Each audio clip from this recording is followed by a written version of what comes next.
Yes. Magandang hapon muli sa ating mga kasama. Nandito na naman si Kuya Goods nagbabalik. At syempre, kung di ka pa nakasubscribe sa ating channel, pa-subscribe na lang po at hit mo na rin yung bell para lagi kang updated sa ating mga video. Nako, eto na, mga taga-mountain. Ay, nako, kasama ni... yung tagapagsalita, yung Ander, ha? Galit na galit sila kay Senador Bato. Oo. Bakit? Hindi ba pwedeng mag-share? Ang sisihin nyo, yung gumawa ng AI. Sinare lang yun ni Senador Bato kasi maganda yung pahayag. Maganda yung mensahe. Bakit kayo nag-iiyakan? Pag kayo nga gumagawa ng fake news, sabi ni Aling Ledesma, wala namang sumisita sa inyo. Kayo lang, gusto nyo, kayo lang bida. Yan ang sabi ni Aling Ledesma. At meron dito listahan ng abogado ni BP Sara. Yun ang magandang pakinggan. Maya-maya ho yan Talagang matitindi ho yung mga pangbato na abogado ni BP Sara. Mga top notcher, mga kinikilalang lawyer, talagang alam niyo yung talagang panalo. Basta pangalan pa lang pag narinig mo ng Fortune. Naku, Diyos mio Marimar. Laging nananalo ang kaso. At ito pa, Kamara nagtalaga ng tagapagsalita. Wow! Kulang pa ba yung babae na anak ni kulang pa ba? Meron pa, nagtalaga ng tagapagsalita para sa impeachment. Para sa impeachment ni BP Sara. Totoo ba ito? Sino naman kaya itong bayaran? Taong ito. At ito, mas maganda to. Kung halimbawa ba si Atty. Guanzon ang maging spokesperson ng OBP, sang-ayon ba kayo? Ako, sang-ayon ako kasi kilala natin to si Atty. Rowena Guanzon. Pag ito bumira, talagang tagos. Pero i-like mo muna yung video natin. Naka-like ka na ba? Like nyo muna, sabay share. At kung hindi ka pa nakasubscribe, pa-subscribe na lang po at i-bell all nyo para kakatanggap kayo ng notification everyday. Ito na. Basahin na kaya natin, komunist tanga kasama ni Clara, pinaiyak ni Senador Bato, at ni Basti Duterte, pasok natin. Ito na. Mabuti pa ang mga bata nakakaintindi sa mga pangyayari. Makinig kayo mga yellow at mga komunista. Yan ang post ni Senator Bato de la Rosa na umani na ng mahigit 11,000 plus na reactions at mahigit 1,200 shares ang kanyang na-i-share. Na-flag ng EXE Tech Solutions ang post at pinaalalahanan ng publiko na mag-ingat kapag nagbabahagi ng content online, lalo na sa gitna ng mga pagsulong sa mga visual na binuo ng AI. Kahit ang mga senador ay pwedeng maloko ng AI, sabi ng naturang page. Mga bata, ito ang dahilan kung bakit kailangan ninyong mag-ingat palagi sa mga nilalamang ibinabahagi ninyo. Actually, hindi naman maganda, hindi naman masama. Sorry hindi masama yung mensahe nung nababanggit na actually hindi ito bata, teenager na to eh. 'Di ba? Tinanong siya kung AI nga ito, mas maganda yung ginawa ng AI. Kasi yung impact noon tagos doon sa mga dorobo. Magaling yung sagot niya Tinanong siya, pabor ka ba na ma-impeach si BP Sara? Sabi niya, hindi. Bakit si BP Sara lang? Bakit parang si BP Sara lang ang tinitignan? Bakit hindi silipin yung confidential fund ng iba? Tama naman. Nasaktan kayo doon? Siguro may tinatago kayong hindi maganda, kaya nasasaktan kayo. Sabi ni Aling Marie. Dahil lamang sa isang bagay na naaayon sa inyong mga mithiin, maaaring ito ay teknikal o may motibo sa politika. Nabanggit ng pahina na ang mga graphics na binuo ng AI ay makabuluhang napabuti sa kalidad sa mga nakaraang taon, na ginagawang mas mahirap na makilala ang mga ito mula sa mga tunay na larawan. Lalo na ngayon na ang AI ay naging mas may kakayahan sa mga tuntunin ng paggawa ng malapit sa totoong buhay na kalidad ng mga graphics, maaari itong magamit sa isang propaganda machine, sabi pa nito. Yun lang, ang mahirap dito. Kung halimbawa ay ikaw ay takihin, ikaw ay mayayari. Kasi yung impact naman sa'yo. Pero kung ito naman ay against doon sa mga bakulaw, mapabor sa'yo. Kagaya na nag-iiyakan. Dahil tinira sila ng... Tamo pag sinabing pabor ka ba o hindi pabor, kung halimbawa ikaw ay hindi pumapabor, masasaktan ka. Tama ba? Kung ikaw ay pumapabor na may impeach, tuwan-tuwa ka. Kung hindi ka naman pumapabor sa impeachment, masasaktan ka. Ayun lang ang advantage at disadvantages ng application na ito. Mapunta tayo dito sa listahan ng mga abogado. Yan ang mga dapat nating malaman.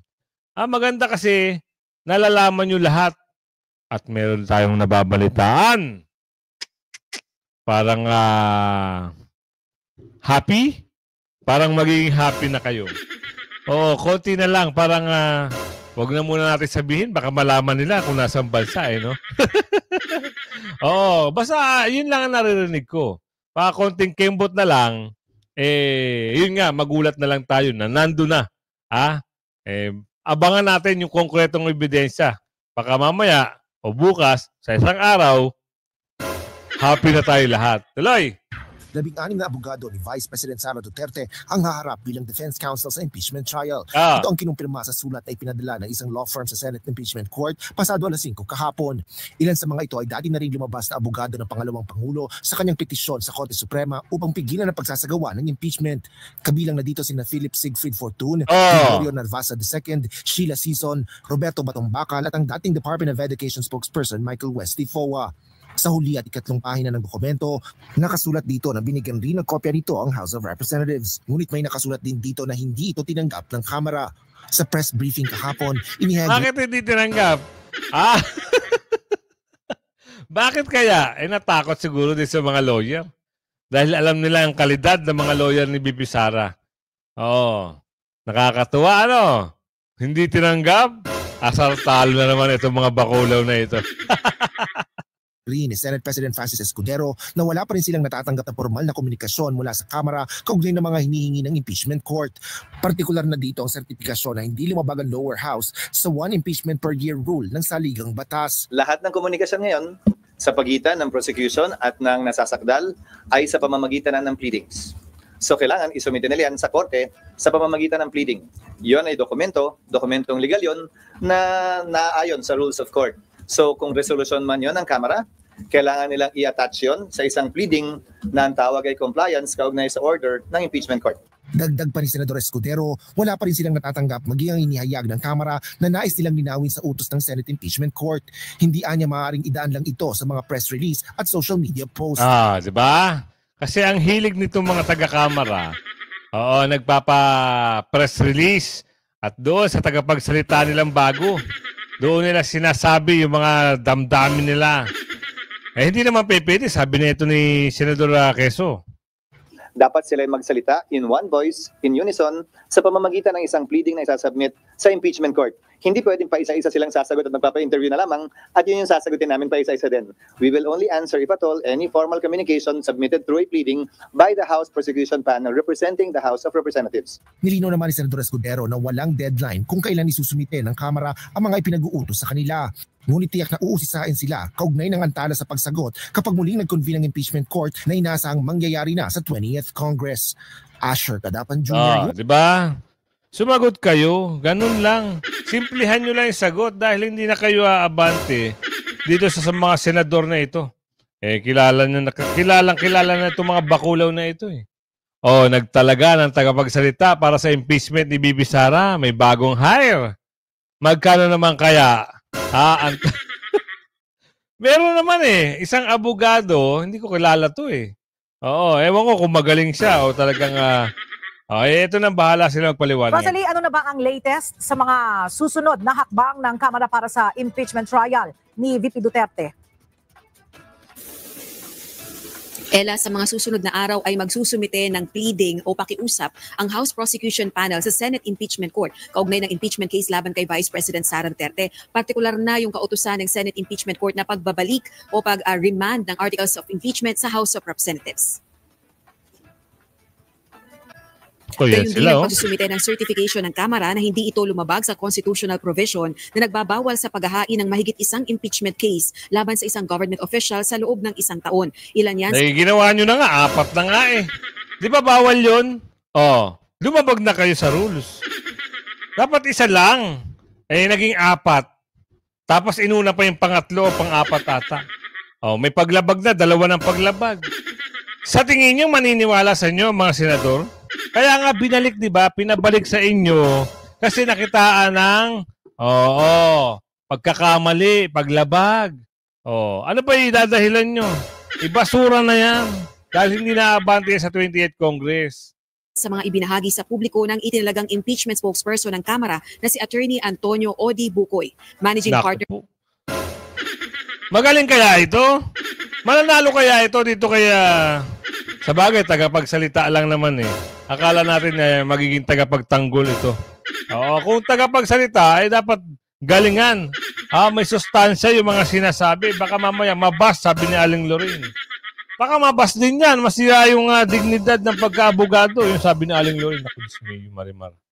Si Attorney Bukoy sa law firm na Bukoy Poblador and Associates. Anya, hindi siya kinausap ni Speaker Martin Romualdez kaugnay ng posisyong maging tagapagsalita ng House Prosecution Panel. Bagkus, ilang kaibigan Anya mula sa House Prosecution Panel ang lumapit sa kanya at inalok siyang maging impeachment prosecution spokesperson. Dagdag pa nito, wala siyang bayad sa tinanggap na posisyon. Totoo ba ito? Diyan kami hindi naniniwala. Wala raw bayad. Mga kasama, kayo ba? Ano sa palagay nyo? Ito, survey lang to Ikaw ba naman, abogado ka? At ikaw ay, merong parang trabaho na yan eh. Di ba? Maniniwala ba kayo na walang bayad ito? Kayo, sagutin nyo sa comment section. Kahit naman siguro sino eh. Tapos makikisaw-saw ka sa usaping politika. Tapos sasabihin walang bayad. Wow! Ibang klase ata itong kwento na to Dating kasapi ng Free Legal Assistance Group of LAG si Attorney Bukoy sa University of the Philippines College of Law, partikular na sa panahon ng mga tanyag na abogadong gaya ni Jose Jokno, Joker Arroyo at Lorenzo Tanyada. Ang FLAG ang pinakamatagal ng Human Rights Lawyers Network sa bansa. Samantala, binigyang diin ni Attorney Bukoy na wala namang magiging dahilan ng ikadidelay ng impeachment proceedings yung hindi pagtanggap ng House of Representatives sa abiso ng defense team ni Sara Duterte kaugnay ng mga tatayong abogado nito sa nakabimbing impeachment trial. Wala na silang galang sa Bibi Sara, no? Kung ano lang itawag nila. Ay, bahala kayo sa buhay nyo. Basta kami happy. Happy ba kayo na si Attorney Guanzon ay maging spokesperson ng OBP? Kung happy kayo, sabihin nyo dyan sa comment section. Ito na, ipasok na natin yan. Mas maganda kung ito nga yung magiging spokesperson kasi kayang-kayang sumabay sa bardagulan nito ni Attorney Guanzon. You will be appointed as spokesperson of VP Sara. How true is that? Well, you heard the Vice President say na wala silang pinag-usapan pa sa Office of the Vice President. Pero sabi niya,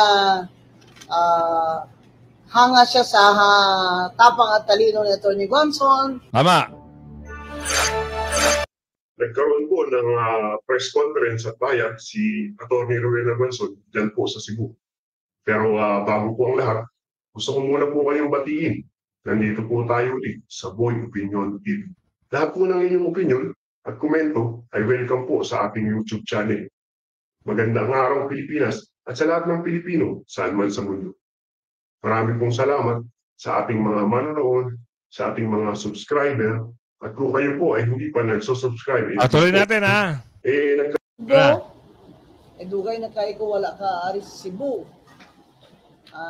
As you know, I was born in Negros Occidental, pero Bisaya kay ko, kay high school na ko Silliman University. Gahapon, nag-greet na ko, congratulations kay Governor Pam. And of course, congratulations din sa campaign team niya o sa tanang tao sa Sugbong and support niya. Niari ko kay to show our support for Governor Pam. Not only sa seremonya nga sa turnover, but more importantly sa pagpahatag niya mga ideya about sa local governance. As you know, I was a professor in the UP College of Law. I taught local government law and election law. And may textbook ako sa local government code. I was mayor for 6 years under President Cory Aquino in 1986 to 1992. So I hope na in my own way, maka-contribute ko sa province of Cebu. And I'm here also not only to show support, but also to share the vision of a progressive, compassionate, and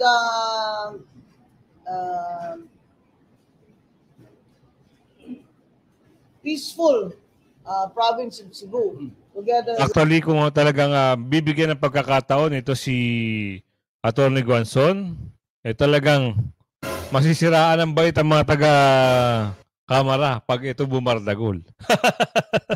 Kita nyo dati, nung mag-e-election pa, kung paano nyo birahin yung nakaupo ngayon, talaga naman, grabe, di ba? Ibang klase. Tsaka yung boses, at tapang nito ni Atty. Guanzon, pwede. Ang problema ay wala pang pahayag, no? Ibig sabihin, wala pang konkretong pahayag na nanggagaling sa OBP. Sana lang magkaroon, asahan natin, pero siyempre hindi naman natin pipilitin. At dito tayo mabubuwisit. Kahit ikaw mabubuwisit ka. Tignan natin kung ano yung pahayag niya dito. Gaya nung sinabi ko dati pa, bilang Senator Judge ay titignan natin ng maigi ang lahat ng ebidensya na ipepresenta sa impeachment trial ni VP Sara Duterte. Nung nanumpa kami bilang Senator Judge, naging tungkulin namin sa Senado na suriin at bumoto ayon sa bigat ng ebidensya na ilalahad ng magkabilang panig sa impeachment trial. Kakampi man o kritiko ng pangalawang Pangulo. Sinusunod ko po ang tungkulin na iyan at inaasahan ko rin ito sa ibang senador.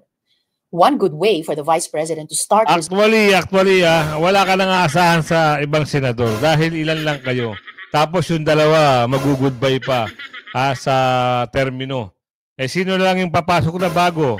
Yung dalawa, papalitan ng 3 o 4. O 6 lang kayo. Ang boboto kay VP Sara ay 18? 18, sabihin natin madadagdagan pa. Kaya tigil na, no? Oo, wag nang ipilit na matutuloy pa yung impeachment na yan. Yan, preparasyon lang yan. Pero sa 28th Congress, wala na yan. Ibabasura at ibabasura pa rin yan. Dito, ano nangyari dito? Mas maganda patungkol sa may-ari ng GPT na naninira sa mga Duterte. They are asking your comment regarding dun sa report ng OpenAI, the mother company of ChatGPT, that the PR firm of the son of Yossi Tanco, a billionaire, is behind the anti-Sara Duterte post online using ChatGPT platform. Your comment, ma'am. Oo. Actually, hindi lang yung kay Tanco, no? Ang kumpanya na nagpapatakbo ng programs na anti-Sara Duterte online, anti-Duterte online, no? Meron pang mga ibang kumpanya na alam namin na ganun yung ginagawa nila at alam din namin na bayad sila. Tama. Kaya ako nagsasabi lagi, no, na yung ginagawa sa akin ay threats, harassment, and intended to disqualify me from the 2028 presidential elections. Kasi tulad niyan, tingnan nyo, noon may TRICOM ba ang tawag noon? Tawag nung hearing, Quadcom. Tapos may TRICOM for fake news and for fake news, yes. May TRICOM na for fake news. Pero kung makikita nyo, ang mga tinawag nila doon ay mga lehitimong owners ng Facebook account using their freedom of speech and expression. Mga lehitimong social media personalities na nagbibigay ng kanilang opinion na hindi naman bawal sa batas, pero nakakalungkot kasi yung kanilang opinion pro-Duterte, pro-Sara Duterte, at yun ang iniimbestigahan. Pero ang mga tulad nito, mga kumpanya na ang negosyo nila ay gumagamit ng mga program para sirain ang pangalan ng isang tao ay hindi man lang kahit isang beses tinawag doon sa TRICOM na investigation ng House of Representatives. So yan nagpapakita na itong lahat ay ano lang talaga, politika at harassment sa mga kalaban sa politika ng administrasyon. Hindi na yan ang galing sa amin, sir, ha? Hindi na kami nagsasalita kung anong mga panggigipit ang ginagawa sa amin. Tumatahimik na lang kami, yung mga kaalyado namin tumatahimik na lang. Yan talaga, tulad nung pag-amin ng mga congressman na may natanggap silang pera, kapalit ang signature, yung nilabas ng OpenAI na isang kumpanya na involved sa paninirang puri ng mga tao ay hindi galing sa amin, galing na sa universe. Kita nyo na. Alam nyo, itong si BP Sara, hindi naman to aatake kung hindi siya inaatake. Hindi siya sasagot hanggat hindi siya binabardagol. Hindi siya magsisimula, di ba? Ewan ko ba dito sa mga kalaban? Atake dito, atake doon, paninira dito, paninira doon. Gagamit pa ng mga ganyan, AI. Gagamit pa ng mga bulager. Ibang klase, no? Nakakaawa yung pagka-prostrate nila. Prostrated na kasi ito eh. Prostration na. Na hindi sila aabante pag si BP Sara ay maging presidente sa 2028. Nakakaawa, no? Na ikaw ay gustong-gusto mo na maging presidente, kaso wala kang kakayanan. O, kilala nyo ba yun? Si Balulong. Itong si Balulong, gumagamit na ng mga kanyang attack dog, kung tawagin. Nagbabayad ng kung ano-ano. O ngayon, nag-hire pa ng tagapagsalita, abogado. Wala raw bayad. Wow. Kwentuhan na lang gano'n. Gano'n lang ba yun? Kwentuhan na walang bayad? Serbisyo na walang bayad? Sa panahon ngayon, hindi na uso yun, sabi ni Aling Lorraine. Nagbabayad nga daw kayo ng 150, 30, 70, 70. Ang dami, no, Aling Lorraine, no? Kahit ako, hindi rin makapaniwala, eh. Sa dami ba naman ng na-involved na pera? Ito, ano na naman to? Maganda bang pakinggan to o nakakabuwisit? Bahala na kayo umintindi mga kasama, ha? Ay, naku po, kami natutuwa nung alaman namin kayo pasok. Oo, as a party list, ano po, and sabi ko nga, well, it's about time. Diyos ko. Well, that's good. Ano, ha? And better still is the fact na magiging miyembro kayo ng prosecution panel. Ano po? Di ba? Andyan sila. Basta talaga sa mga Duterte ang usapin, andyan sila. Kung kayo ay gusto nyo magserbisyo sa bayan, magserbisyo na lang kayo. O kilala nyo na ba yun? Ito. Kasama daw sila sa prosecutor panel na babatikos o magko-question kay BP Sara. O kilala nyo yan. Kakaano lang nila, kakapanalo lang. Kaso nga lang, yan, silip kagad kay BP Sara. Ano ang atake nila? Pabagsakin, sirain ang pangalan, at talagang sumama pa sila sa mga prosecutor. Ibang klase, ano? Mga kasama, no? Kayo kaya, ano sa palagay nyo? Ay ako kasi pag usapin sa ganyan, hindi ako napapalagay dyan sa mga ganyan itsura ng tao. Ito na lang, maganda ata to eh. Maganda ba to? Yung hula. Hula ba to? Parang, mensahe ni PRRD sa mga Pilipino. Ano kaya mensahe? Ang mensahe ni PRRD, huwag pabayaan ang sambayan ng Pilipino, lalong-lalo na yung taga Davao. Kasi, alam nyo, magandang magserbisyo mga Duterte. Tapos, papalitan ng mga gustong sakupin ng mga Dorobo. Buti na lang hindi nanalo yung kalaban ni PRRD. Dahil kung nanalo yun, pati Davao, papangit ang image. Salamat na lang at yung mga taga Davao at taga Mindanao okay pa rin ang tiwala nyo kay Tatay Digong. Dahil pag napasok ng mga Dorobo yan, hay nako, gabi-gabi, pangit ang sitwasyon yan sa Davao. Pero, still, Tatay Digong pa rin ang mayor, ayun, ang ganda pa rin ang image ng Davao. Huwag sana sirain, no? Huwag sana makapasok yung mga Dorobo na nagpapanggap na gusto lang ayusin ang Davao. Huwag naman sana. Hay, dako, ang life naman talaga, Magbabago. Motion to inhibit bias senators. Sinabi na ni BP Sara yan eh. Kung halimbawa lang nagkaroon na ng ng balita na si Tatay Digong ay ililipad doon sa bansang tatanggap sa kanya, ano sa palagay niyo mga kasama? Kailangan nyo na magbunyi. Kasi meron na babalita talaga. Kahit ako, nakaka-vibes na tayo Parang, hoy, kailan kaya to? Malapit na ba to? Oras na lang ba? Yan ang nasasagap natin. Gustong-gusto kong pag yun ang topic, nababalitaan natin, gustong-gusto ko kagad i-share. Kaso nga lang, hindi pwede. Baka mamaya, pumunta yung mga, alam nyo na, yung mahilig sa kalye, yung mga taga-mountain, baka doon, yung dahig nga, di ba? Pinuntahan.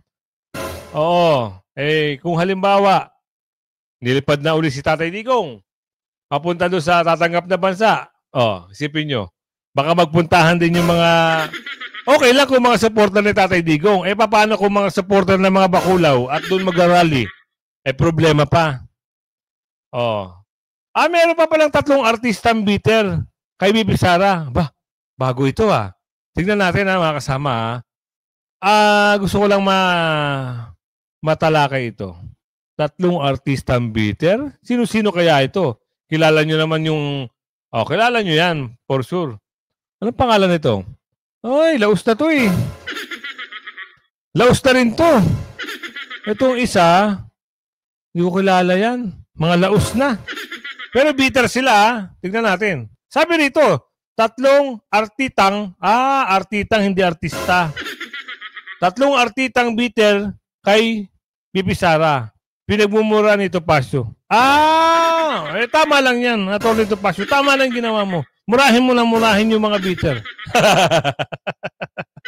Atalay. Dahil hindi umayon sa naratibo ng mga dilawang artista ang usapin ng impeachment trial laban kay Vice President Sara Duterte, heto sila ngayon biglang mula sa pag-aartista ay biglang naging eksperto sa batas at politika. 3 anti-Duterte na artista ang hayagang naglabas ng kanilang mga opinyon. Una na dyan syempre si Agot Isidro. Ako, matagal na yan Matapos ang ilang buwang pananahimik ay... Ano yan? Ikaw ba yan, te? Bakit yung bangs mo parang walang patutunguhan, te? Saka iba yung aura ni ate, no? Pero hindi tayo pwede mag-judge kagad pero yung buhok, yung buhok lang nauna napansin ko tsaka yung aura. Kayo, ano ba napansin nyo mga kasama? Tuloy. Muling nagbahagi ng kanyang opinyon ang veteranang aktres na si Agot Isidro sa gitna ng usapin sa impeachment ni Vice President Sara Duterte. Sa kanyang post, hinanap ni Agot si Mary Jane Piatos, ang misteryosong individual na kasama sa mga nakatanggap ng confidential fund mula sa Office of the Vice President. Sa gitna ng kaguluhan, asan si Mary Grace Piatos at ang 125 million pesos? Pero lagi na lang 125 nakikita. Paano yung bilyon-bilyon? Lagi na lang si Bibi Sara, laging nakikita. Paano yung mga tumanggap sa kamera? Sabi ni Aling Ledesma, yung 150. Yun, dapat yun ang silipin kasi wala namang pinagtunguhan yun Dahil lang sa pirma, meron kang ganung kalaking pera. Anak ng bugi, Ayon sa mga netizens, bakit hindi nito hinahanap ang flood control project? Yun! Natumbok mo, kuya. Pinagbentahan ng ginto at ang kita ng Maharlika Investment. Pangalawa na dyan si Romnick Sarmienta.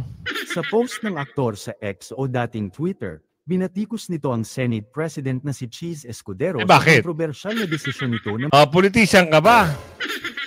Congressman ka ba? Para batikusin mo ang isang senador. Yan ay tanong lang.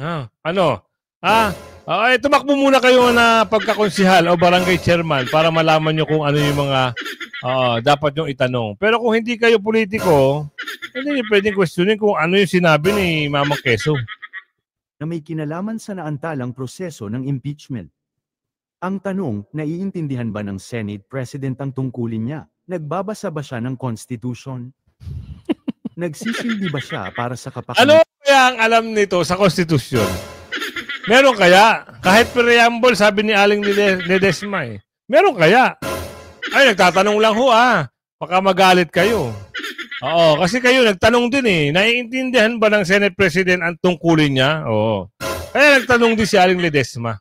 Ng tao, O sa mga pinipili niyang unahin at pagsilbihan? O iniisip ba niyang mas mataas siya sa sambayanan? Sabi ni Romney. Pangatlo na nga dyan si John Arcilla na may pagmumura pa.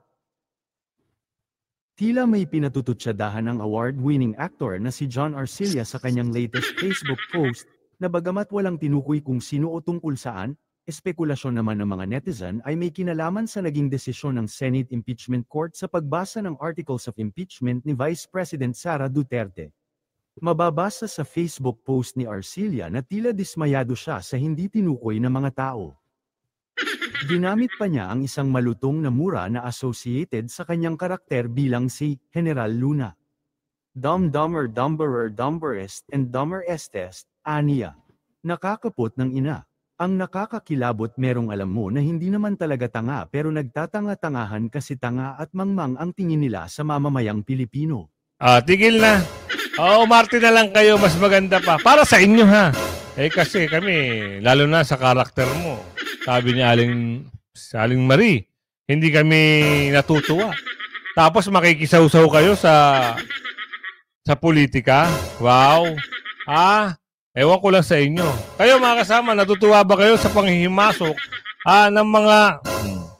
Kung umabot ka sa video na ito, sabihin mo saan lugar ka, shoutout sa'yo ng bonggang-bongga ha. At like and share ang video hanggang sa muli. Bye-bye!